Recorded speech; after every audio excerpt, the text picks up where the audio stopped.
Divya Hindi news, लोकशाही का मजबूत आधार स्तंभ।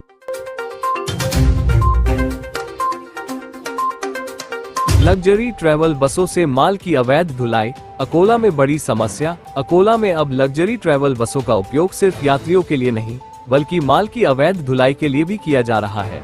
रात के समय चलने वाली कई बसों में प्रवासियों के साथ साथ थोक माल भी भरा जा रहा है, जो परिवहन नियमों और कर कानूनों का खुला उल्लंघन है। आज अकोला के रामलता सेंटर के सामने ऐसी ही एक लग्जरी बस ने सड़क के बीचों बीच अनेक पार्सल फेंक दिए और मौके से चली गई। इन पार्सलों के कारण कुछ देर के लिए मुख्य राजमार्ग पर अव्यवस्था फैल गई और दुर्घटना की संभावना भी बनी रही। प्रत्यक्षदर्शियों के अनुसार बस में यात्रियों के साथ साथ थोक माल भी लोड था। ऐसे ही अनेक पार्सल अकोला के अनिकट लग्जरी बस स्टैंड में भी दिखाई दिए। अकोला शहर के बस स्टैंड क्षेत्र और बाहरी इलाकों में हाल के दिनों में ऐसी कई लग्जरी बसें देखी गई हैं, जिनमें सामान के बंडल, इलेक्ट्रॉनिक उपकरण, रेडीमेड कपड़े और खाद्य सामग्री लोड की जाती है।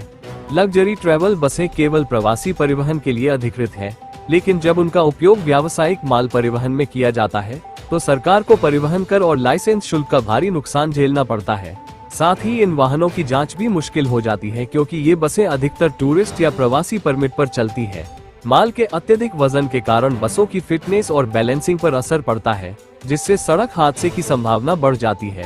इसके अलावा बिना उचित पैकिंग या सुरक्षा के रखा गया सामान यात्रियों की सुरक्षा के लिए भी जोखिम बन जाता है। प्रवासियों का आरोप है कि यह पूरा खेल प्रशासन की अनदेखी और कुछ आरटीओ अधिकारियों की मिलीभगत से चल रहा है। अकोला के शहर वाहतुक विभाग द्वारा रास्ते के बीचों बीच खड़े रहने वाली लग्जरी बसों को आए दिन चालान तो दिए जाते हैं, परंतु अब इन चालान से भी इन बस चालकों को कोई असर नहीं पड़ता। अब नागरिकों की मांग है कि अकोला का शहर वाहतुक विभाग और आरटीओ संयुक्त रूप से इन बसों को जब्त कर ले।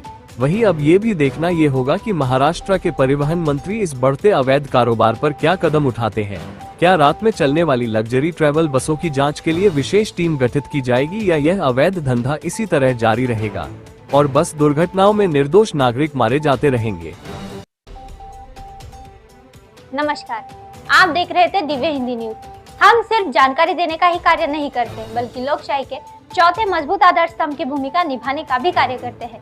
देश दुनिया से आने वाली सभी ब्रेकिंग न्यूज से अपडेट रहने के लिए आज ही दिव्य हिंदी न्यूज के इस चैनल को यूट्यूब पर सब्सक्राइब करें और बेल आइकन क्लिक करना ना भूलें। दिव्य हिंदी न्यूज आपके परिवार को रखे जागरूक और आपको एक्टिव। धन्यवाद।